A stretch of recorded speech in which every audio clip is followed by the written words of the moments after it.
Yo, what is good, everybody? It is your boy, Golden Falls, Golden What If, whatever you want to call me, and I'm back. I'm back with What If Deku had a durability Quirk part 2. Sorry for the wait. I know it's been about 3 days, maybe. I've been kind of toying with the idea of maybe only uploading about 3 to 4 times a week, and it just gives me more time to do other things, especially with some stuff in my life that's ramping up a little bit more. Yeah, that's all I really have to say about that. As always, if y'all enjoy the video and if you enjoy this series, make sure to show some love. Make sure to leave a like. Make sure to leave a sub. Make sure to comment down below any suggestions you want to see for future ones. Of course, we have My Hero Academia, the next season. I believe it's season 6, coming out very, very soon. So yeah, I'm excited for that, and I hope you are too. And let's just get right into the what if. Let's get it. Izuku and his class are now about to start, or really start, the Quirk assessments. Aizawa laid out everything and has shown everyone what this Quirk assessment means, and on top of that has shown them what it means to truly use a Quirk to its absolute advantages. Bakugo having pure and raw power is one thing, but Izuku utilizing his own Quirk to his own advantages is a whole nother thing. Throughout this time, Class 1A continues with the assessments. Obviously, we have the ball throw, with many others going through it, especially Ochako Uraraka, who gets literally infinity. But on top of that, we have more and more go on. We have a speed test, we have side steps, we have stretching, we have everything you can really think of in terms of a physical assessment. But after all of that is said and done, it is shown that Izuku got about middle of the pack. You might be wondering, how did he get middle of the pack? Maybe you feel that he has a lot more advantages, but realize his Quirk may be strong to an extent, and it gave him some extra strength to throw the ball. It doesn't mean he would go past all of these other people that may have a more situational Quirk to some of these things. Especially with racing. Yes, he's more fit, and yes, he's more, well, of an athlete now because he's been training and working hard. So maybe he's above slightly the middle of the pack, but that's where he would be sitting roughly. We're not going to go through every single person, of course, but that's where he kind of sits, especially with not being able to throw it as far as he could in canon. Of course, though, this wouldn't matter too much because he showed exactly what he needed to show, and Aizawa saw exactly what he needed to see. He saw everybody try their absolute hardest, and even though there's some people that are at the very bottom and did absolutely horrible, he'll let it slide. He doesn't really mind as long as they tried the absolute best they possibly could, and now he believes that he has some quality students, at least to a certain extent. He then heads off, or the class heads off, to the rest of orientation, or whatever is left of it, and the next day, or they go home, and then the next day they head back to UA. Of course, Izuku would arrive, and he would actually be walked up on by someone that we know very well, Katsuki Bakugo, of course. Bakugo thinking that he's overshadowing him and tells him to really back off, or else. Izuku looks at him oddly and tells him that even if he wanted to do something, he can't. He's already shown that he can take the blows from Bakugo, and even if he can't, he'll just get stronger after that. He'll be more durable, and he'll be able to basically be immune to Bakugo. Bakugo scoffs at this and says that he basically has to use some sort of cheat code in a way to keep up, and Izuku says that this is no cheat code, this is hard work. Even Aizawa has said it. Just because his Quirk fits for defense doesn't mean that it's some sort of cheat code. Bakugo's Quirk fits for offense. That doesn't mean that that is some sort of cheat code. Izuku sits down and then waits for Aizawa to arrive, and when he does, Aizawa begins to explain to his class exactly what's going to occur. More specifically, they have a bit of hero training to do. This is going to be with the one and only All Might himself. All Might would come blasting through the door, saying that I am here. He would exclaim that he's walking in like a normal person, but of course we all know that is totally not true. With that said though, All Might explains quickly that they're going to be starting up with their hero training, and they'll be all going out getting their newly made hero outfits, and they'll meet him at Ground Gamma. So that's exactly what they do. Izuku gets a more high-tech version of his suit.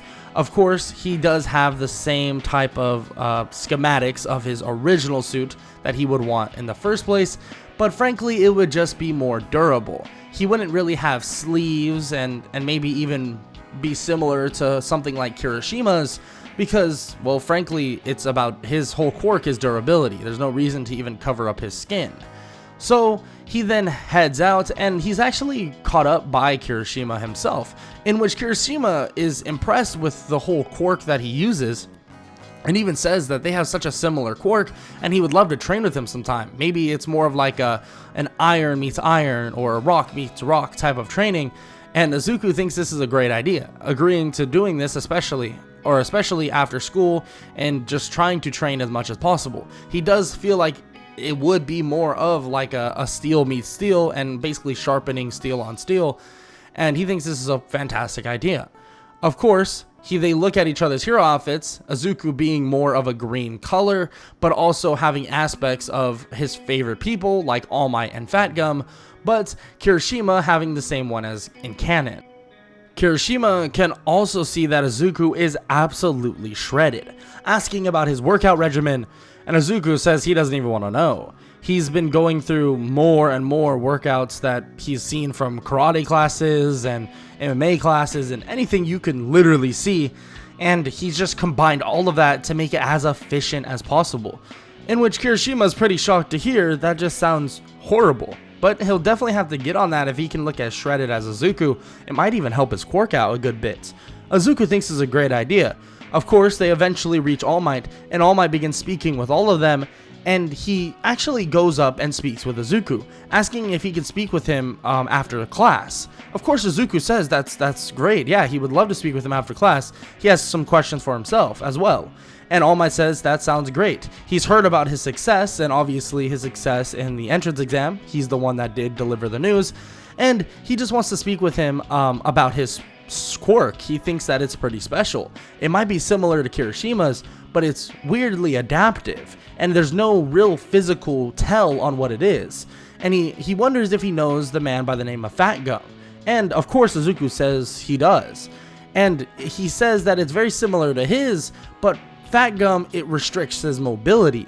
Izuku's doesn't at all. He's still able to maintain his speed and his agility, so that is definitely something that is a huge plus. He may have an even, well, maybe a 10 times better version of Fat Gum's quirk, which is something wild to say, but it is something that is progressive, so maybe not at this moment it's that much better, but in the long run it will definitely be that much better. He takes the compliment, of course, and is trying to be as humble as possible. But with that said, All Might directs the class, telling them that they'll be doing a 2 versus 2, heroes versus villains. The villains will protect the bomb within the building, and basically try to capture the heroes or hold them off for 5 minutes. The heroes will try to seize the bomb, aka just touching the bomb or capturing both of the villains. Immediately he begins to say who is going to be up first. He points toward Izuku and Kirishima, saying that they will be both on a team. They will be the heroes. He points toward Bakugo and Tenya Ida, saying that they will be the villains. They send them off, and Bakugo smirks and tells Izuku that he's not losing to him ever, and that get ready for some punishment. Izuku smiles, and Kirishima looks kinda oddly at Bakugo and back at Izuku, and saying that Bakugo seems cool and all, but I mean, he seems so rude. Why does he act like that? That's not very cool, bro. Of course, Kirishima taking more of a liking to Izuku because they're a lot more similar. But he's not gonna just not be friends with Bakugo. In Kirishima effort, he wants to be friends with people that are more, or basically are like him, or as many people as possible. He tries to be as friendly as possible to everybody, hoping that maybe he can rub off some of that friendliness onto Bakugo. With that said though, 5 minutes will then begin for them to plan. And in terms of the plan, it's funny enough. It's kind of just run in there, all guns blazing. Because frankly, that's how both of their quirks work. You might be thinking, well, one-on-one, Bakugo has taken down Kirishima, at least in the future of this story that would happen. But the problem with that is, there's kind of two of them. And arguably, Izuku having basically an immune to Bakugo's quirk, at least to a certain extent, will definitely help. And don't get me wrong, on top of that, Izuku knows martial arts. At least a little bit. He's no prodigy, of course, so he's a little here and there with it, but he's still pretty good. So it wouldn't be too difficult for him and Kirishima to straight up blitz Bakugo and get him captured immediately. And that's exactly what's going to happen off rip. They both charge in, all guns blazing, and of course Bakugo comes charging in as well. Immediately Bakugo is taken out, grabbed by the arm by Izuku, slammed on the ground, and with a hardened punch right to the face, Kirishima knocks him out. They tie him up with the capture tape, and one of their biggest threat, frankly, is already out of the way. Bakugo has just eliminated himself by being too overeager and taking himself out of the fight. Immediately though, Izuku and Kirishima plan on how to converge on Tenya. And when they arrive at the room, they begin to take different sides, beginning to think that of course Tenya might be extremely fast, but if they surround him enough and limit his speed, they should be able to take him out. Izuku being pretty smart and not, well, boneheaded like Kirishima is, he'd be able to come up with a plan relatively easily, and that's exactly the plan that comes into play. They surround Tenya, making sure to cut him off at all lengths, getting him cornered and eventually roughing him up until they are able to get hands on the bomb. And once they get hands on the bomb, it's over. All Might calls it done and that the hero team has won. When they all arrive back, he questions what they did good or what they think they did bad. Of course, Momo Yaoyorozu points out exactly what they did good and what they did bad, being that the villain team did more bad than actually good. Izuku and Kirishima knew that they needed to use their strengths to their advantage and immediately get on top of it as soon as possible. Their quirks aren't really necessarily built for longevity. Izuku's may be a little bit better for longevity than Kirishima's, but frankly Kirishima will burn out after a while. So, of course, taking out a hard hitter like Bakugo as soon as possible is definitely high on the board or the checklist. And doing that led to an eventual victory in a matter of minutes. Izuku is happy to hear this, and of course, he'll still have to speak with All Might. But what does he have to speak with All Might about? Of course, the rest of the class goes on, finishes up, and Izuku would go out to speak with All Might. So that is exactly what he does when it's all said and done for school that day. When he arrives into All Might's office, or whatever room they're in, aka a teacher's lounge, he begins to speak with All Might. All Might asking him a couple questions about why he wants to be a hero, and certain things like that. All Might wants to know if Izuku has the true heart of a hero. And of course Izuku does. He questions why he's even asking that, and he tells All Might that he's been trying and pushing himself so hard because he wants to be a hero. Because he wants to save people, just like him. And All Might begins to smile and says that that's good. He's glad to hear it, because he wants to actually offer Izuku something. Izuku's confused by this, but All Might decides that he wants to offer him a spot at Night Eye's agency for their internships that will come up. Yes, of course, it's all based around your sports festival, stuff like that. But he knows Sir Night Eye and thinks that it would be a great opportunity for him. And Izuku thinks that this is cool and all, but he doesn't want necessarily a handout. He's not that type of person. He's worked for everything throughout this entire time. He doesn't want a handout now.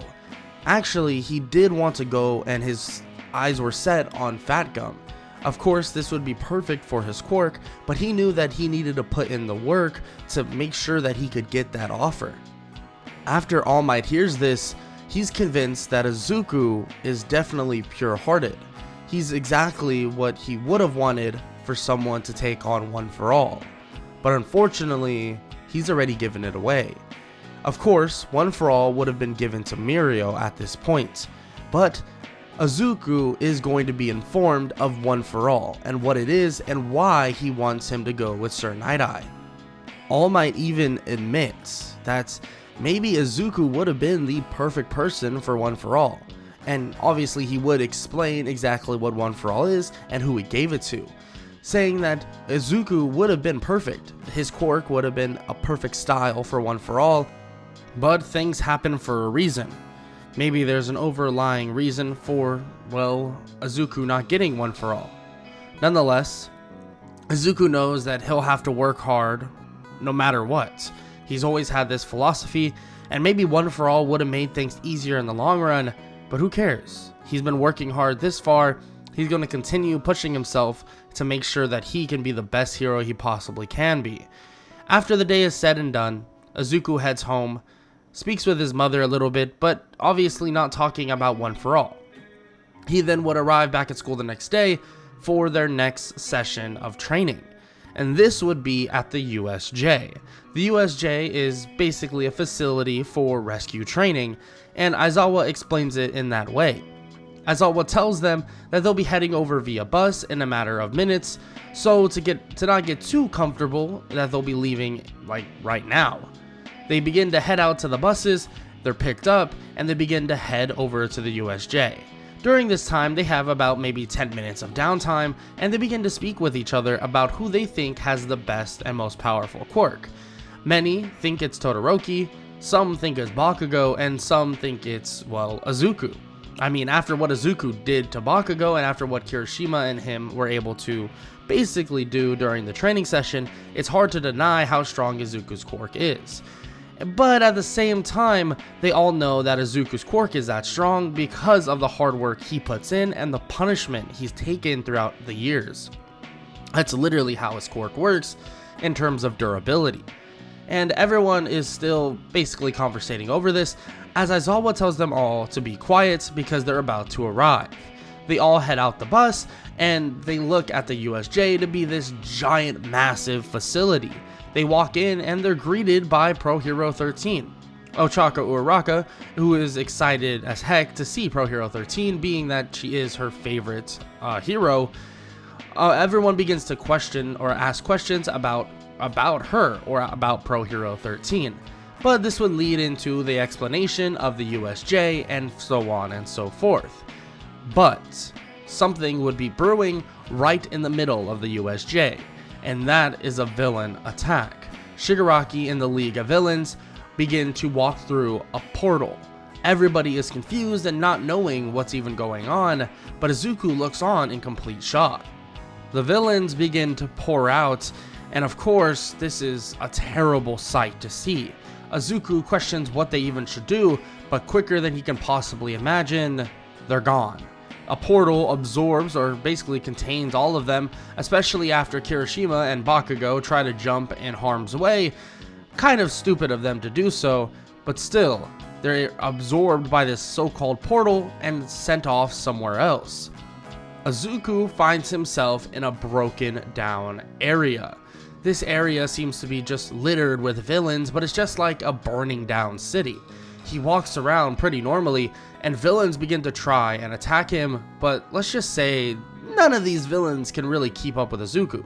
None of their punches necessarily hurt because, well, they don't punch very hard in the first place, and he's able to block them, kick them in the face, punch them in the gut, stuff like that, and they would go down relatively easily. Eventually meeting up with some of his classmates that are in the same vicinity, and they're able to just wipe out all the villains that are currently there. They begin to tell Izuku that they're glad that Izuku was there, but Izuku says that they should have been fine just without him. It's really not that big of a deal, but of course, this is his kind of goal, to be a protector, so thanks for the compliment.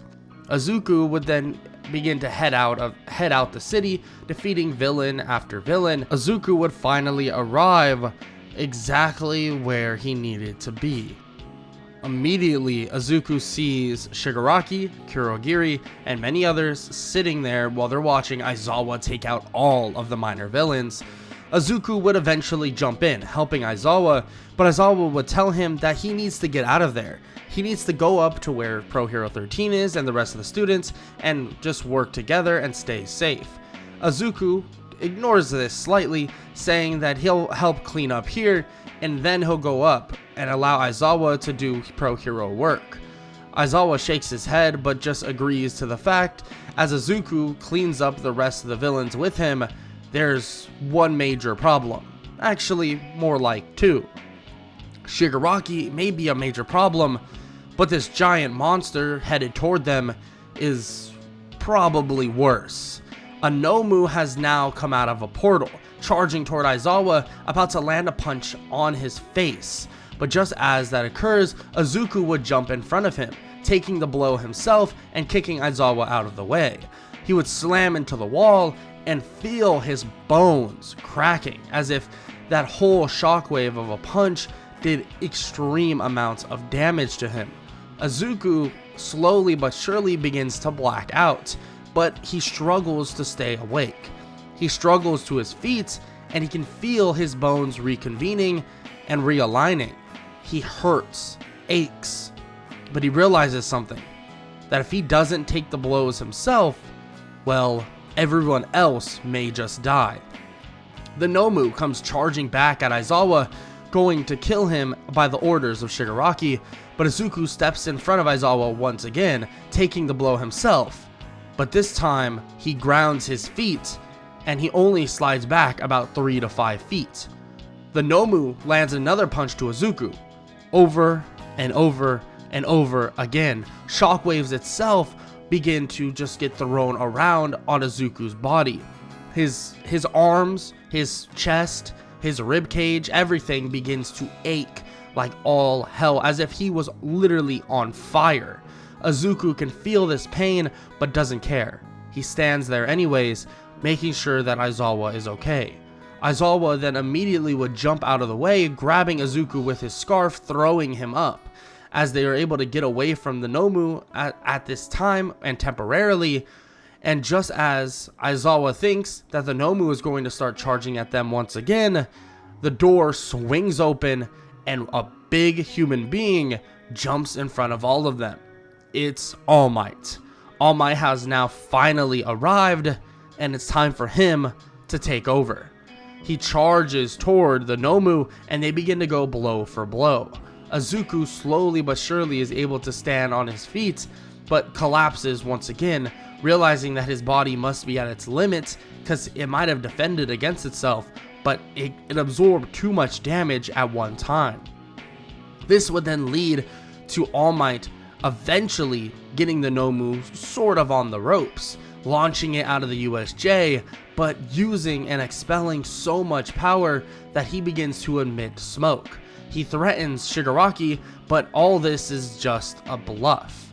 All of it is just a bluff to get them to leave because All Might is now out of power. Izuku is about to run down and sprint in front of All Might, and whatever Quirk Shigaraki has, he's going to try and basically negate it, but he doesn't know if he even can. Shigaraki goes flying toward All Might through a portal, and Izuku is able to step in front of him, and Shigaraki grabs the arm of Izuku. But just as the Quirk activates and it begins to tremor all over Izuku's body, the cracks begin to seal as if Shigaraki's quirk is being negated somehow. It seems as if Shigaraki felt that All Might would be dead meat, and he didn't expel all of his quirk's power in one go, so it only made cracks on Izuku's arms initially and refilled. And we all know if Izuku is exposed to a small amount of a quirk, his body is able to adjust faster than you would possibly imagine. Izuku is able to toss Shigaraki aside, but just as he does, he collapses on the ground from exhaustion, blacking out. And the last thing he sees and hears is multiple bullets ring off, and Shigaraki's hands, legs, and feet get shot full of them. He collapses, or he obviously passes out, and Izuku would be out cold for days. Eventually waking up in Recovery Girl's office with a giant stack of papers across from him on the desk. He begins to freak out, thinking that he missed that much homework and that much work, and now he's gonna be freaking screwed.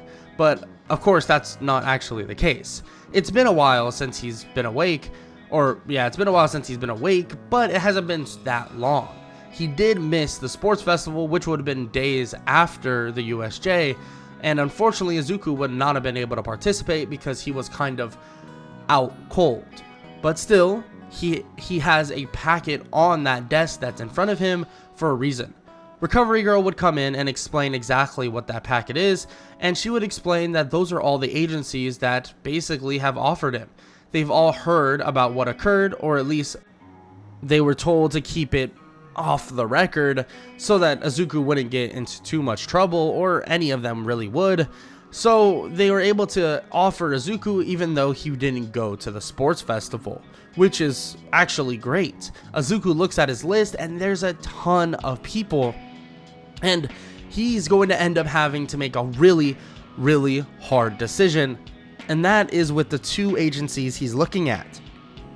He told All Might he didn't want to go with Sir Night-Eye as a handout, but now he feels as if he earned it, and that is who was on the paper. But on top of that is Fat Gum. Fat Gum is a person that Izuku has idolized and wanted to basically use his own power, very similar to Fat Gum's, using it to protect people as much as possible, give others openings while protecting them at the same time. So who does he choose? That's a really big dilemma, especially when Recovery Girl says that he's gonna have to make that choice today, because in the next day or so he'll be headed off to one of those agencies, in which Izuku stares at the papers, questioning who he should really pick. And well, you'll have to find out who he picks next time on What If Deku Had a Durability Quirk Part 3. And if y'all enjoyed, make sure to leave a like, make sure to leave a sub, make sure to leave a comment down below, all that good stuff. And if you have an opinion on who he should join, let me know in the comment section below where you would like to see him. Yeah, that is about it. I hope you all enjoyed, and I hope you all have an amazing day. Later.